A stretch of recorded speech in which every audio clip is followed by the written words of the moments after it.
Baik pendengar, terima kasih Anda masih bersama kami di 94.3 MHz Radio Republik Indonesia Manokwari, kanal informasi dan inspirasi. Pendengar, kami cukupkan opini publik pagi ini dan kami mengajak Anda mengikuti dialog interaktif terkait dengan topik kita, mitigasi krisis pangan. Dan pendengar, sudah hadir bersama kami melalui line telepon narasumber kita, dosen Fakultas Teknologi Pertanian, Dr. Hostalige Hutasoid, STPM SI. Selamat pagi, Bu. Ya, selamat pagi, Kak Angel. Iya. Apa kabar, Ibu? Baik, ya. Baik.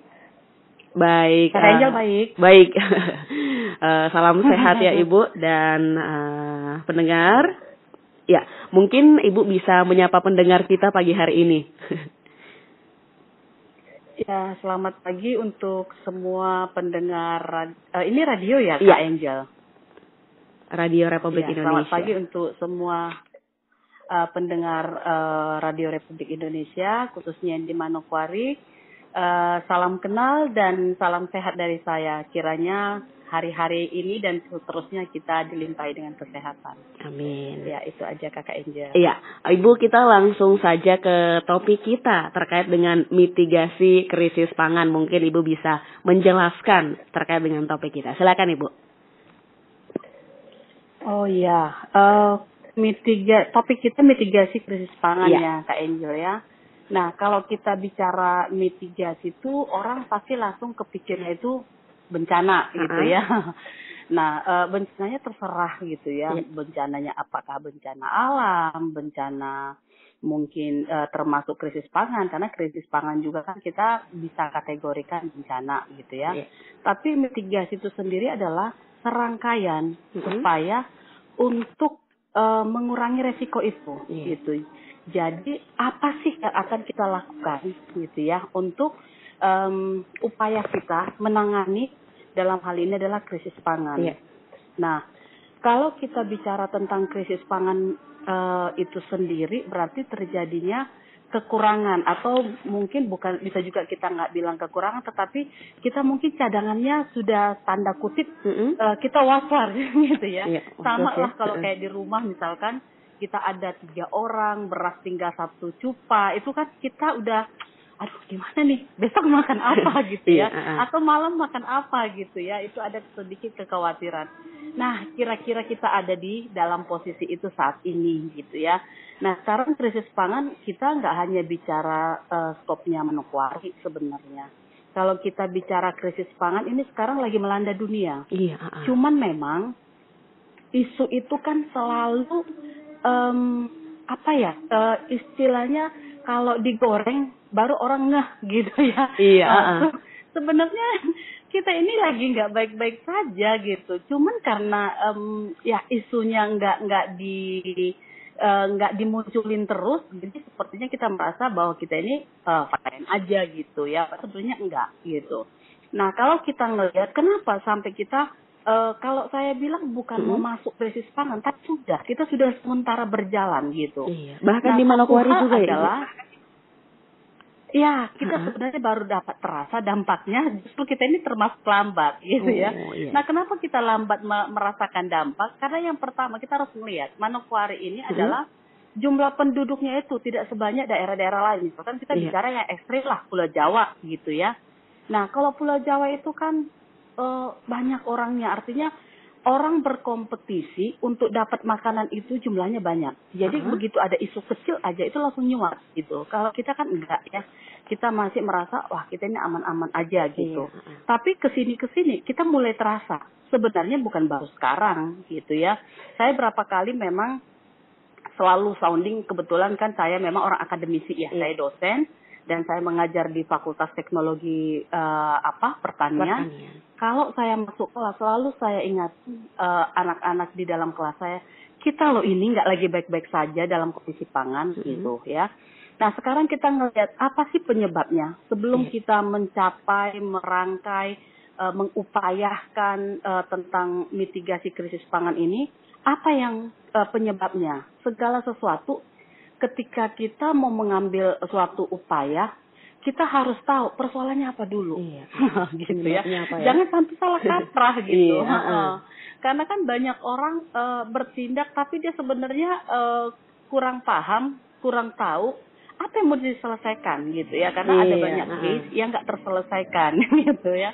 Jadi sebelum kita menyelesaikan kasus atau apa sih namanya fakta yang kita alami, yang pertama kita ngerti dulu lah gitu. Kenapa terjadi krisis pangan atau kenapa kita sudah mau memasuki krisis pangan atau apalah itu ya. Kadang-kadang orang kan beda persepsi ya gitu ya. Tapi kalau saya pribadi saya mengatakan bahwa kita sebenarnya sudah masuk gitu.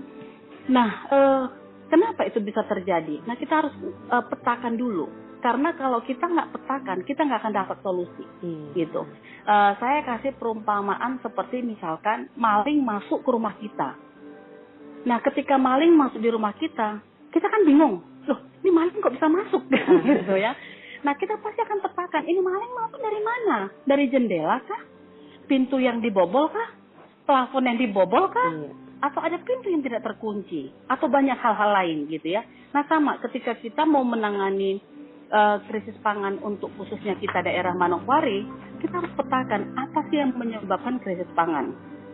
Nah, yang pertama adalah sebenarnya ini rangkaian dari suatu kejadian yang belum terselesaikan, kejadian satu, datang kejadian satu, datang kejadian satu, dan seterusnya. Kita mulai petakan dari hal-hal yang ekstrim yang terjadi. Yang pertama adalah COVID. Itu kita nggak boleh lupa gitu. COVID itu sangat berdampak. Dan sampai hari ini banyak sekali perekonomian yang belum pulih karena COVID. Nah, kita ingat juga di zaman COVID kita itu social distancing ya. Kita nggak boleh berinteraksi dengan orang lain dan lain segala macamnya ya. Dan hal itu menyebabkan pasti penurunan yang namanya produksi karena kita dibatasin ketemu satu dengan yang lain untuk memutus rantai penyebaran ya seperti itu. Nah, kita belum menyelesaikan perkara yang belum selesai di COVID. Di COVID itu kan banyak dampak. Ekonomi, semuanya berdampak gitu. Itu belum selesai tuh. Tiba kita masuk geopolitik. Geopolitik kita ngelihat ya, perang Ukraina, Rusia gitu. Nah, ini juga berdampak. Walaupun mungkin kita pikir, apa urusannya Manokwari dengan Rusia gitu kan? Apa urusannya gitu. Memang saat itu kita nggak berurusan gitu, tetapi dampaknya kita akan rasa. Dan sekarang kita udah mulai ya, di Manokwari udah mulai ya, kok semua mahal gitu. Sebenarnya kita baru ngeh aja gitu, tetapi sebenarnya itu berdampak buat dunia. Belum selesai Ukraina dengan Rusia, Israel dengan Hamas, Israel dengan Iran. Ini kan sesuatu yang memang membuat ekonomi segala macam dalam semua lini ini terganggu gitu ya. Kita mungkin nggak bisa bilang Indonesia itu jauh gitu, tetapi dampak itu terasa gitu ya. Mungkin gelombangnya aja, gelombang efeknya segalanya. Jadi gelombangnya itu kita dapatnya itu agak ya semua aspek. Karena apa? Kalau kita bicara ke pangan, kita tarik ke pangan, kita ngelihat lah ya masyarakat petani nanam itu butuh pupuk gitu. Kita ngelihat yang itu dulu gitu. Ketika pupuk mahal, ketika pupuk mulai dikurangi subsidi, ini kan berpengaruh ya. Itu jadi hal yang kedua. Nah, yang ketiga lagi, kita belum selesai dengan geopolitik tadi. Kita dihadapin lagi dengan yang namanya cuaca ekstrim. Kita boleh ngerasa lah sekarang ini panasnya luar biasa kan. Kita kalau ya kalau bener-bener panasnya nggak ampun-ampun iya gitu benar ya. Nah, itu karena kita lagi memasuki El Nino gitu kan. Jadi kita tahu lah, kita aja manusia butuh adaptasi dengan perubahan suhu gitu. Nah, apalagi tanam, karena kita bicara konteksnya adalah kepangan gitu. Nah, kenaikan suhu ini juga,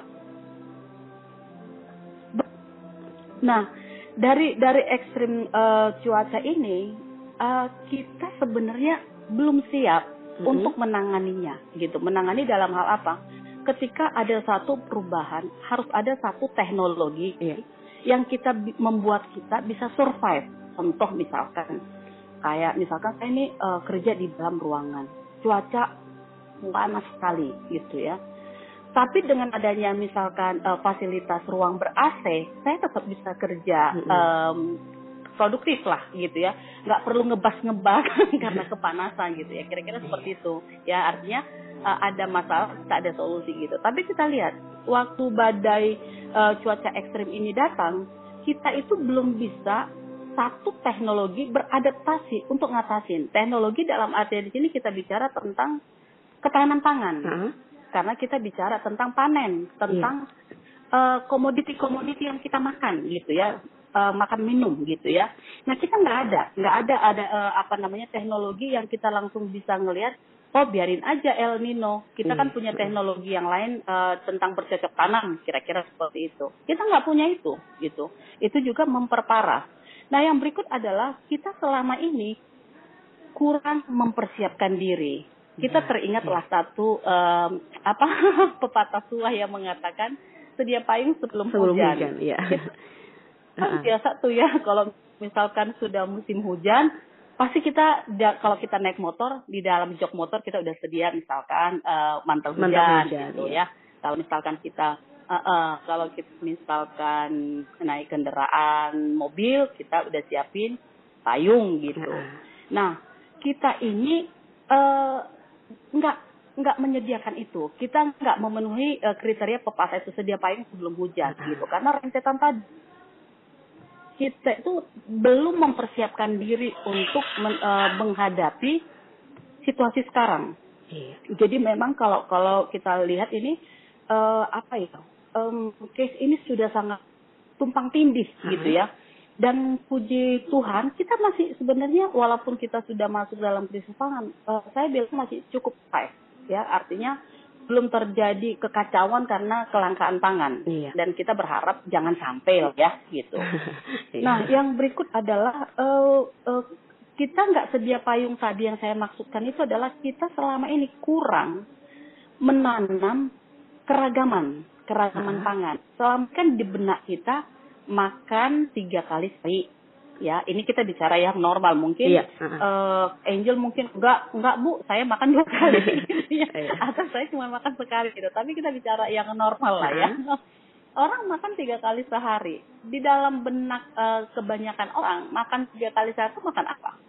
Makannya kan nasi. Nah, sesuatu yang kita terfokus terhadap sesuatu itu kita suatu saat menjadi masalah gitu.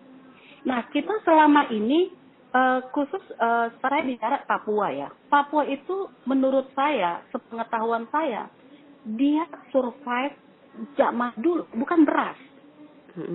Papua itu makannya apa? Ubi-ubian.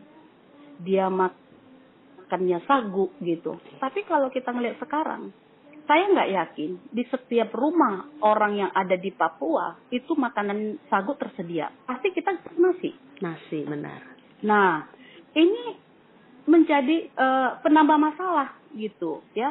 Akhirnya kita keragaman dalam pangan itu kurang. Nah, kita lihatlah ya, misalkan di Papua, saya beberapa waktu lalu survei ke satu daerah di Papua ke hutan tebu gitu. Hati saya itu miris gitu ya, karena saya memang orang teknologi pangan, saya tidak bicara penanaman karena saya bukan orang tanaman, budidaya bukan, tapi saya ini orang pangan yang setelah pasca panen.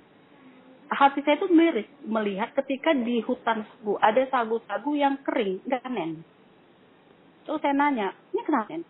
Panen itu apa Bu? Toh juga nggak banyak orang, artinya permintaan terlalu banyak gitu. Kita panen sedikit aja, itu pun belum tentu habis gitu. Nah ini yang kita lupakan. Nah kalau seandainya kita punya lumbung-lumbung pangan yang beraneka ragam, itu kita akan terlalu bermasalah gitu ya. Karena Papua itu beda dari daerah lain. Papua itu sebenarnya kalau menurut saya kita nggak perlu khawatir tentang krisis pangan. Ketika kita punya kebijaksanaan menyediakan lumbung pangan. Saya kebetulan Kristen, jadi teringatlah tentang masanya Yusuf gitu ya. 7 tahun kelimpah, 7 tahun kelaparan gitu. Nah, Yusuf itu ngerti gitu. Ini dia ngelihat, oh ini kita akan mengalami selain dari mimpi ya, tetapi dia juga punya hikmat. Oh ini kita akan mengalami yang namanya kelaparan. Dan di masa kelimpahan dia sudah melakukan lumbung-lumbung pangan. Dan bahkan di cara itu dikatakan bahwa mereka juga bisa kasih makan bukan hanya warganya tapi warga tetangga gitu ya, warga yang bukan di mereka gitu. Nah kita pun demikian sebenarnya. Saya sangat optimis Papua itu nggak akan kesusahan bahan pangan menurut saya. Asal kita punya mindset dirubah. Ini yang paling penting. Karena apa? Ketika kita nggak merubah mindsetnya kita, ini sesuatu yang sulit gitu. Nah, apa yang harus kita rubah? Pertama, kita insaf lah, gitu ya. Sumber karbohidrat, hello, nggak hanya gitu. Benar. Jadi kalau kemarin saya baca instruksi bukan instruksi juga sih ya. Yang dari gubernur yang mengatakan 2 hari no rice gitu ya. Saya sendiri di rumah dari jauh-jauh hari sudah 1 minggu itu harus ada 1 hari no rice di rumah. Padahal kita cuma bertiga, saya, suami dan anak gitu. Tapi saya bilang kita harus mikir yang pertama kita kalau bicara kesehatan. Saya kebetulan memang yang keahlian saya selain pangan. Tapi pangan fungsional, artinya ketika kita makan itulah obat kita. Makanlah makananmu sebagai obat, sebelum obat kamu makan sebagai makanan, gitu kan. Jadi saya memang lifestyle saya adalah healthy gitu ya. Jadi saya sebenarnya di keluarga udah terapin 1 hari di dalam seminggu itu harus ada yang no rice gitu. Apa yang kami makan? Bisa ubi, bisa jagung, bisa sagu gitu. Ya, yang kebetulan apa yang ada gitu ya. Dan apa yang harus kita rubah pemerintah ya, dan ya kita juga akademisi kita memberikan saran. Ini hanya gambaran dari pemikiran saya sebenarnya. Yang pertama adalah kita harus berpikir, yang pertama ketika kita butuh karbohidrat, salah satu sumber energi untuk kita beraktivitas setiap hari, itu nggak hanya beras. Benar. Gitu. Itu kita harus sadar dulu, nggak hanya beras. Jadi kalau beras langka, biarin aja. Emang kenapa kalau beras langka? Harus gitu ya. Masih ada umbi-umbian ya? Ada ekstrim sedikit gitu. Iya, masih ada.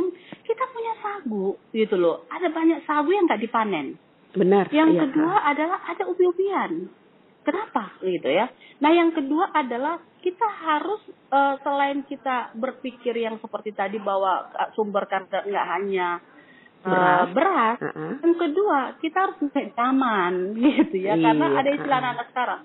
Ini bukan zaman batu gitu ya. Jadi seperti anak saya suka, karena anak saya masih SMP. Dia kadang-kadang ngomong ke saya gini, Mama, ini bukan zaman batu, ini sudah zaman yang canggih. Zaman modern ya. Artinya apa? Oh iya, zaman modern. Zaman ini adalah zaman milenial. Kita nggak boleh lupa itu. Jadi jangan ketika kita bilang makanan nggak hanya beras, tapi kita menyajikan sagu dalam keadaan yang zaman dulu gitu. Anak-anak sekarang nggak nerima.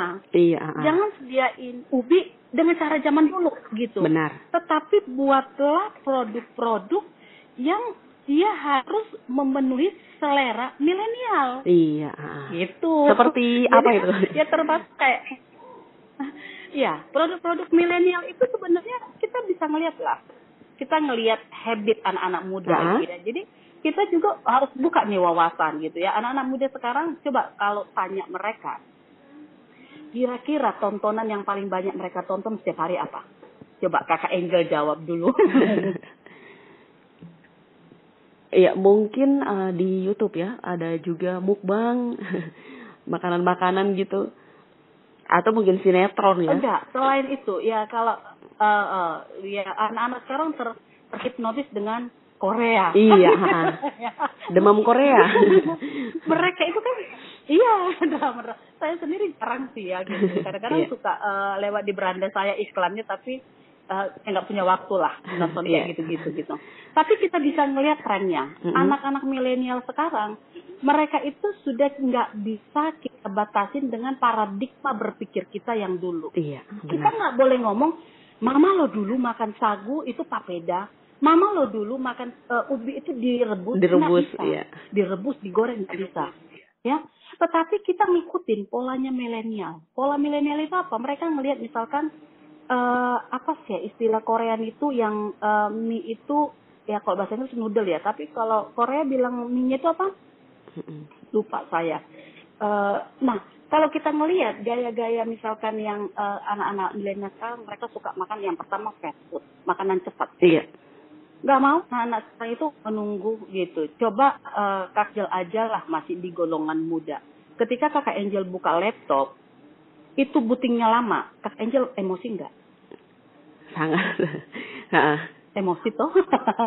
Padahal di zaman saya dulu, waktu belum ada laptop tuh ngetik pakai jari tik tik tik tik ya. Jadi artinya adalah anak sekarang itu zaman milenial ini orang nggak mau ribet. Orang nggak mau yang mengerjakan sesuatu yang wasting time lah istilahnya. Terus mereka suka makanan kekinian. Kita bisa ngelihat kayak misalkan sekarang itu saya selalu menganalogkan pangan itu sama dengan fashion. Iya. Fashion itu misalkan begini, apalagi Kak Angel kan ya orang public figure gitu ya. Iya. Jadi misalkan reporter ke sana kemari gitu, butuh gaya lah istilahnya ya. Jadi Iya. misalkan pasti ngelihat tren lah. Tren tahun ini celananya apa, bajunya apa, ya gitu. Nggak selalu ngikutin tren gitu ya. Pangan juga.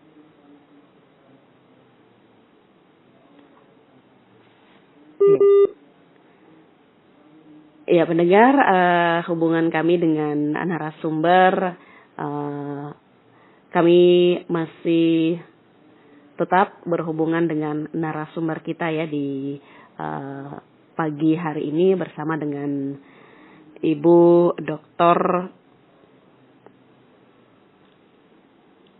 Hostalige Hutasoit.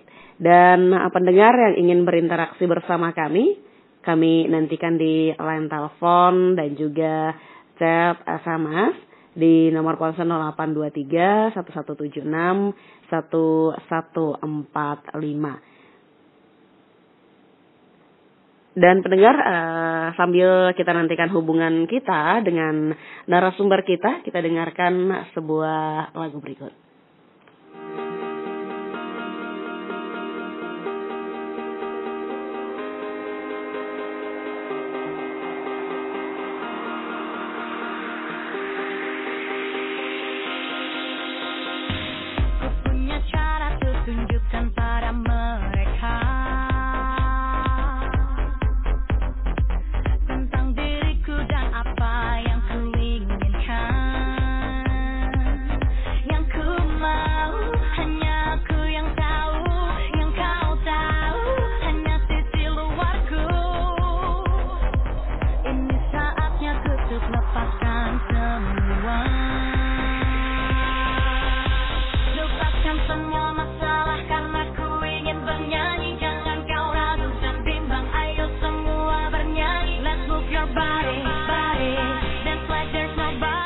Pendengar, terima kasih Anda masih bersama kami di Dialog Interaktif pagi ini terkait dengan topik kita, mitigasi krisis pangan, bersama narasumber kita, Ibu Dr. Hostalige Hutasoit, STP MSI, dosen Fakultas Teknologi Pertanian.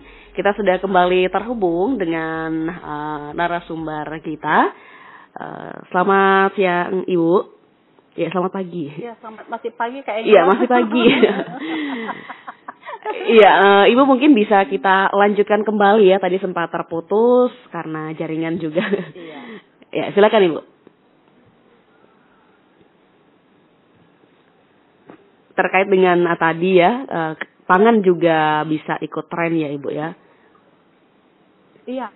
Jadi pangan itu harusnya ngikut tren. Kita lihat lah kayak kemarin ya, roti yang dari Korea ya, dari Thailand ya, saya kurang ini. Yang milky bun apa gitu, roti susu itu lah gitu ya. Itu orang sampai rela-rela untuk import itu hanya untuk icip gitu. Ini kan sesuatu yang konyol sebenarnya. Iya. Tapi ada sesuatu yang perlu kita lihat bahwa pangan harus ngikutin tren. Itu positifnya gitu. Jadi kalau misalkan kita di Manokwari mau survive dalam krisis pangan ini, ayo kita mulai berpikir apa yang harus kita buat. Sagu jangan cuma dibuatin papeda gitu ya. Sagu mungkin kita bisa buat aneka macam. Contoh misalkan kita buat mie. Ini hal sederhana saja. Mie itu kita udah beraneka ragam rasa gitu ya. Kita belajar dari Indomie lah, rasa soto, mie-nya sama kan gitu. Iya. Rasa soto Medan, rasa Aceh, rasa apa dari Sabang Rasa sampai rendang Merauke juga kan ada. rasanya gitu ya. Iya. Jadi kalau misalkan Kak Angel bosan dengan makan rasa coto, nanti mungkin bisa makan rasa ayam bawang gitu kan. Padahal mie-nya tetap sama gitu. Nah itu yang mungkin kita lihat. Nah mungkin ada produk-produk lain ketika kita ngemil contoh ya. Kita mungkin bisa menggunakan bahan-bahan kearifan lokal seperti itu. Nah, yang sekarang tren lagi adalah beras analog. Nah, beras analog itu kita harusnya bisa gitu. Yang pertama keuntungan beras analog adalah bahwa bahan-bahannya bisa dari ubi, dari sagu, dari labu dan macam-macam. Yang kaya pertama juga. Antioksidan. Iya. Dari jagung juga.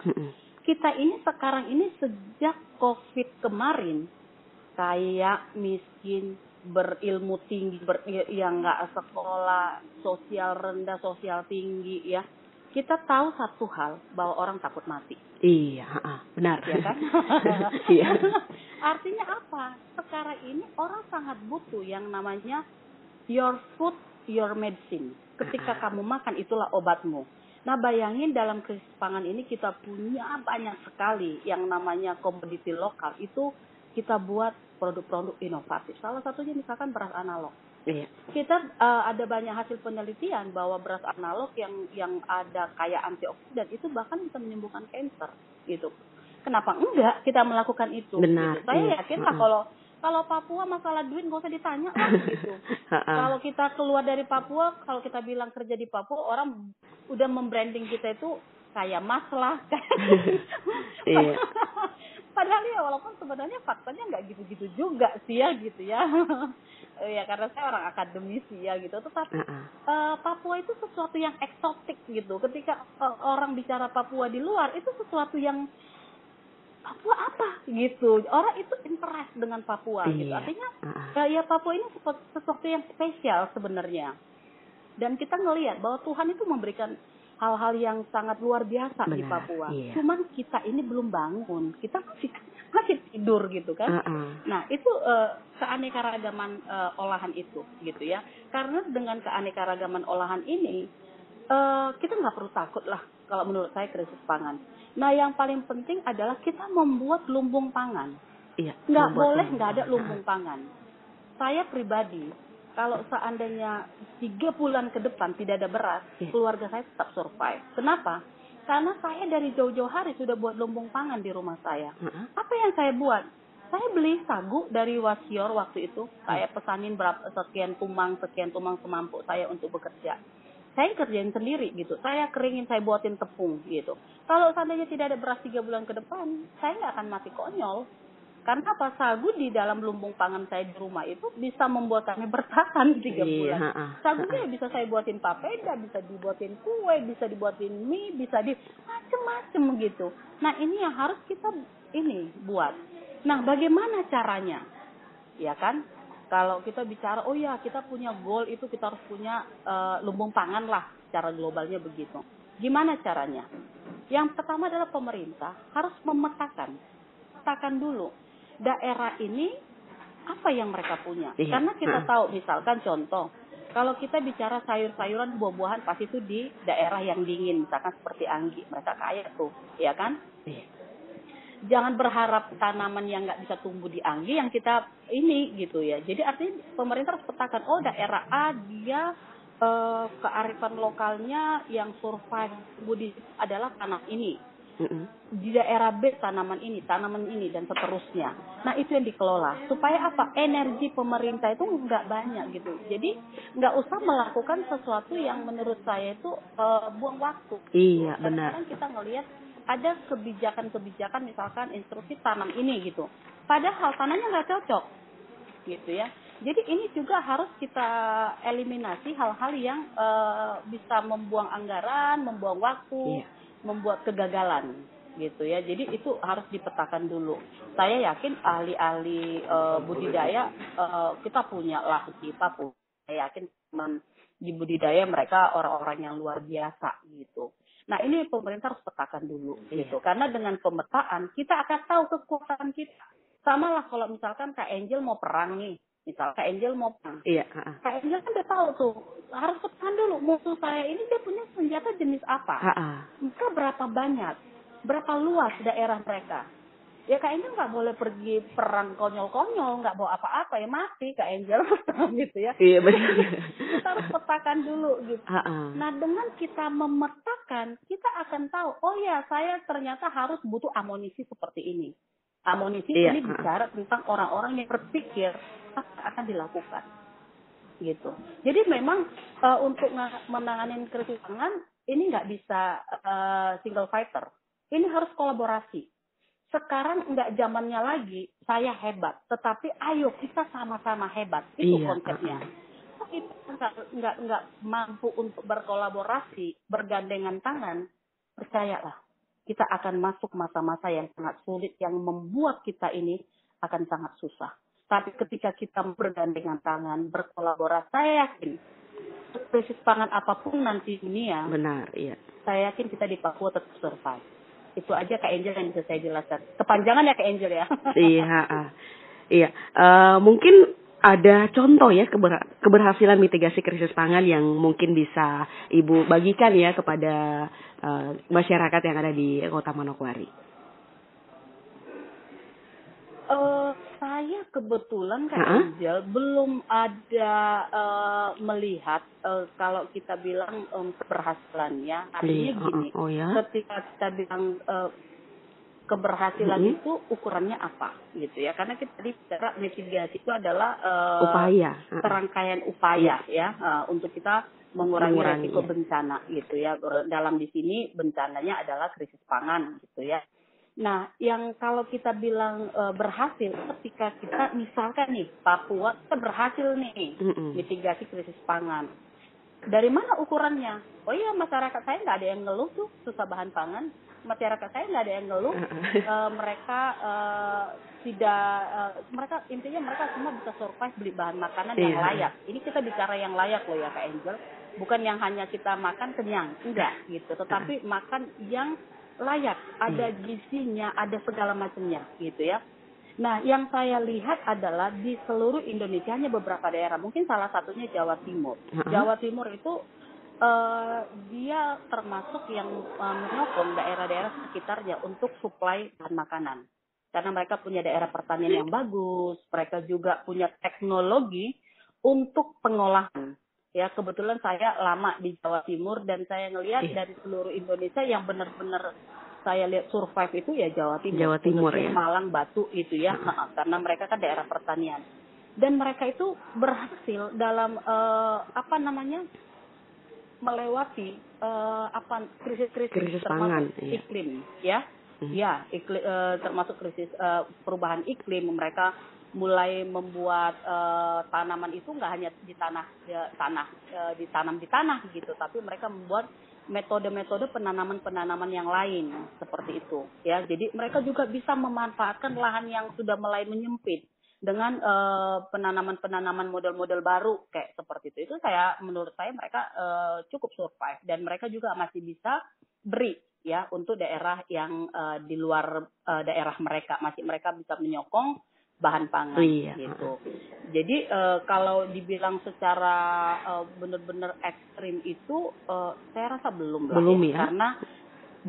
Karena sampai saat ini pun kita itu sebenarnya suara kita kan masih diredam ya. Benar. Yang teriak-teriak beras ini kan masih diredam gitu.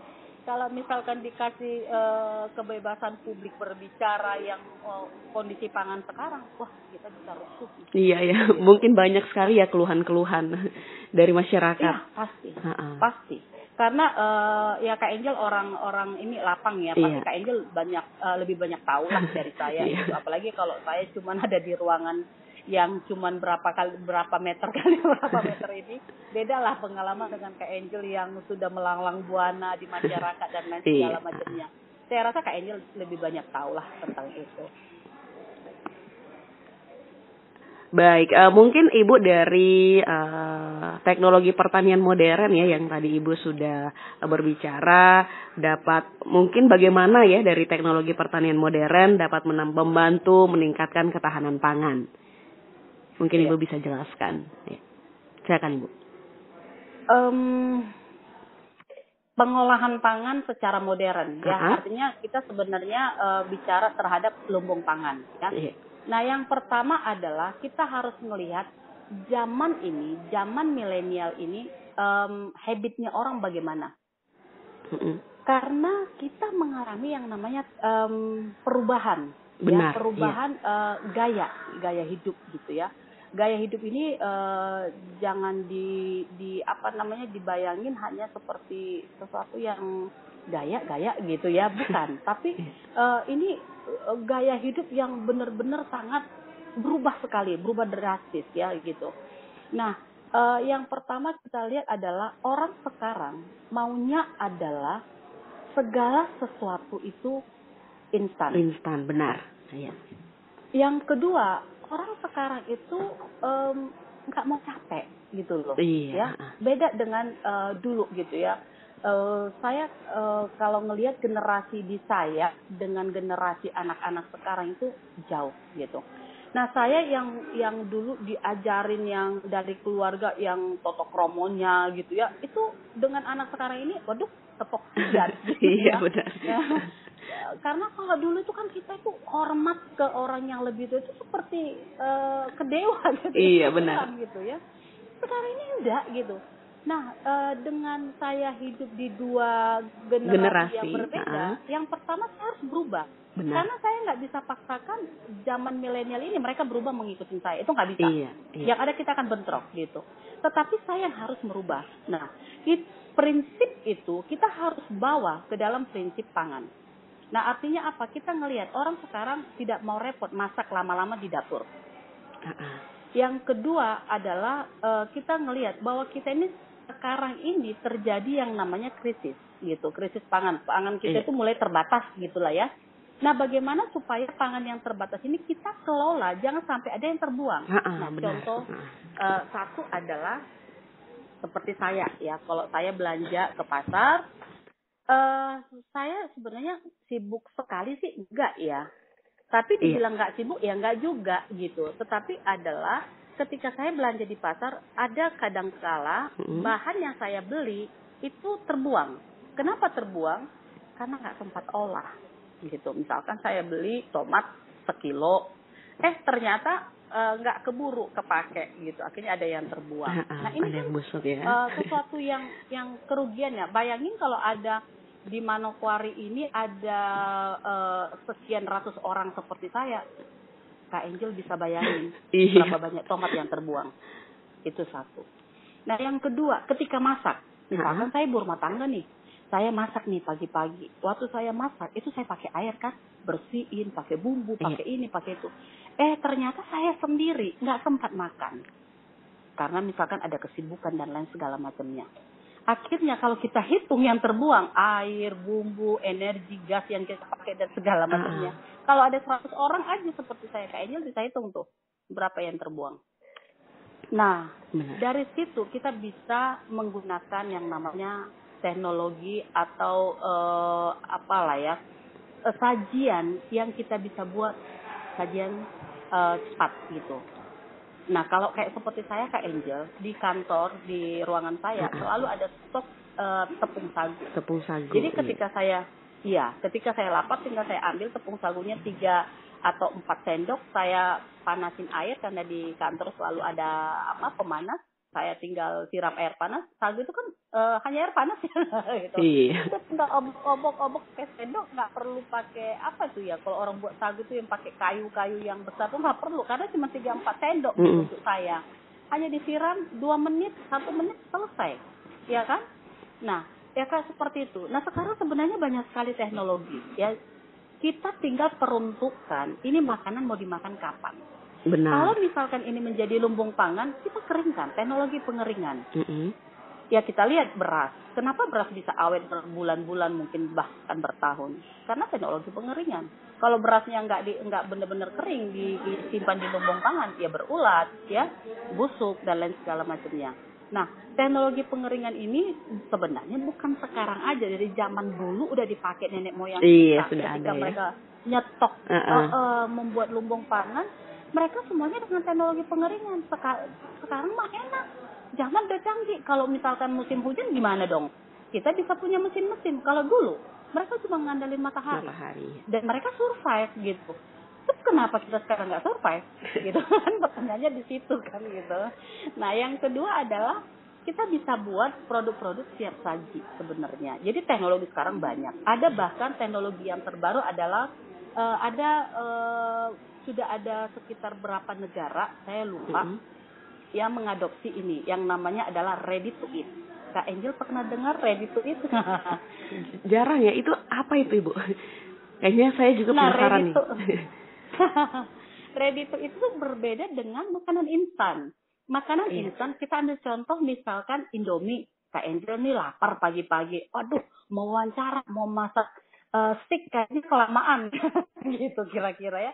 Kak Angel pilihnya apa? Pilihnya mungkin minum minuman yang kemasannya tinggal disobek, siram air panas. Atau mungkin Kak Angel kalau nggak suka itu mungkin masaknya Indomie. Masak Indomie ya 5 menit selesai lah ya, kira-kira gitu. Karena nggak mungkin masak steak kelamaan gitu ya.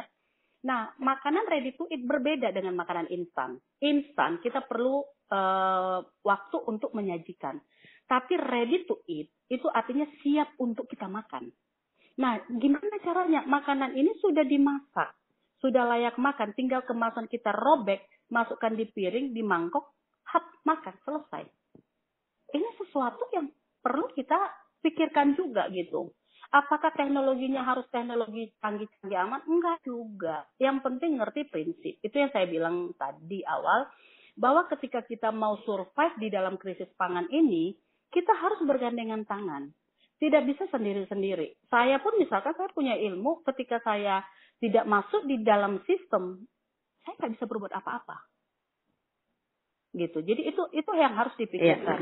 Nah, ready to eat ini yang pernah saya lihat videonya. Nah, Kak Angel tadi sempat singgung tuh mukbang. Iya benar. Nah, Kak Angel pernah nonton nggak yang itu pasangan suami istri yang rebutan makanan? Iya. Nah, kalau Kak Angel pernah nonton itu atau senang nonton itu, coba perhatikan apa yang mereka makan. Saya paling senang lihat mereka konten itu. Saya bukan ngelihat bagaimana mereka berdebat, berebut makanan, saling mengerjain pasangannya gitu. Bukan itu yang saya lihat. Tapi saya ngelihat sebagai orang pangan, apa sih yang mereka makan gitu. Nah, yang mereka makan itu adalah makanan instan dan ready to eat.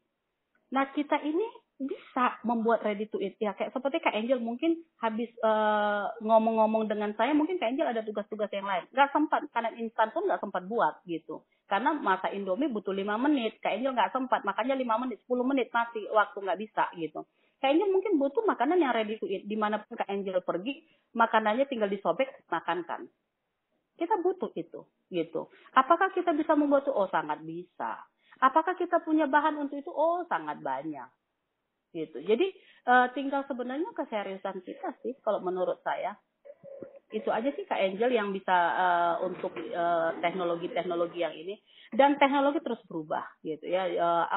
Kita memang harus terbuka, wawasan kita harus terbuka. Kita boleh kalau saya pribadi ya Kak Angel ya, kan saya suka nonton itu, memang saya karena di dunia pangan saya sangat suka tertarik dengan pangan itu sekarang apa sih gitu. Benar, iya. Teknologi apa sih gitu ya.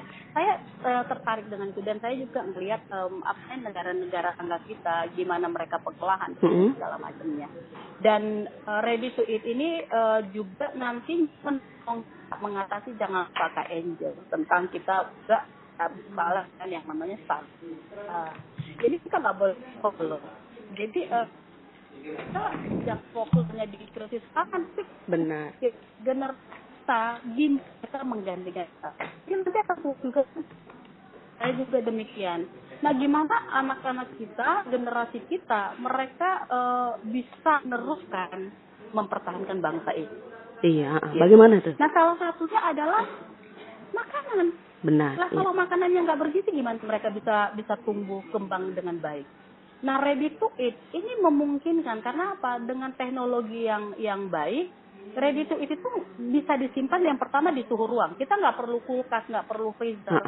Ya kita bisa simpan di suhu ruang dan kita bisa makan. Dan yang kedua adalah keuntungannya kita nggak perlu pakai bahan-bahan pengawet.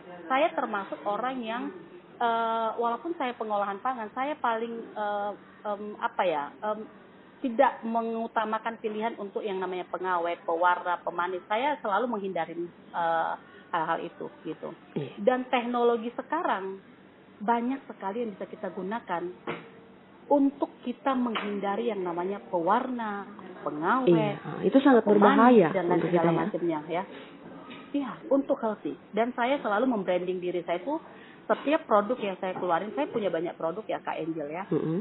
Selalu saya menaruh di dalam produk saya, konsepnya adalah healthy food, healthy drink gitu. Jadi saya mau sebenarnya itu juga ada di masyarakat kita. Supaya apa? Ketika kita makan di luar, kita nggak takut makanan itu makanan yang berbahaya gitu ya. Apalagi yang lalu-lalu kita sempat dengar isu ya. Saya juga nggak tahu benar atau enggak gitu ya. Bakso yang terbuat dari daging yang nggak seharusnya, kayak seperti itu gitu ya. Dengan kita bisa mengedukasi masyarakat, kita bisa nunjukin contohnya gitu. Harusnya kita bisa nggak perlu khawatir lah mau makan di pinggir jalan, mau makan di restoran, kita tahu makanan itu adalah makanan sehat.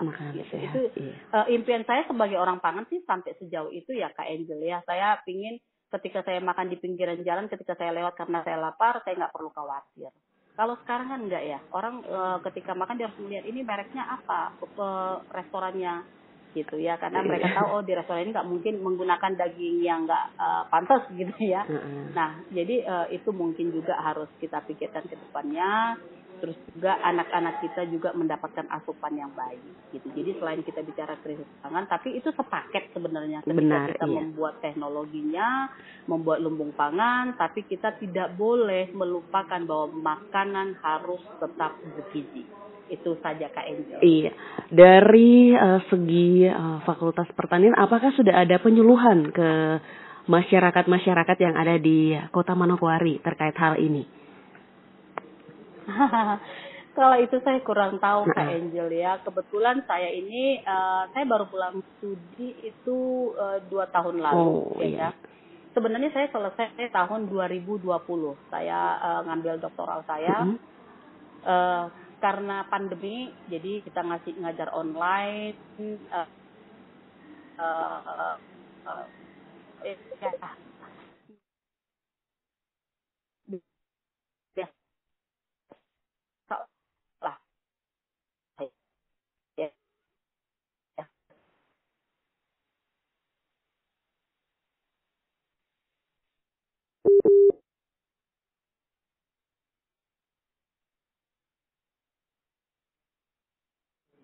Baik pendengar, kita masih terhubung dengan narasumber kita terkait dengan topik kita,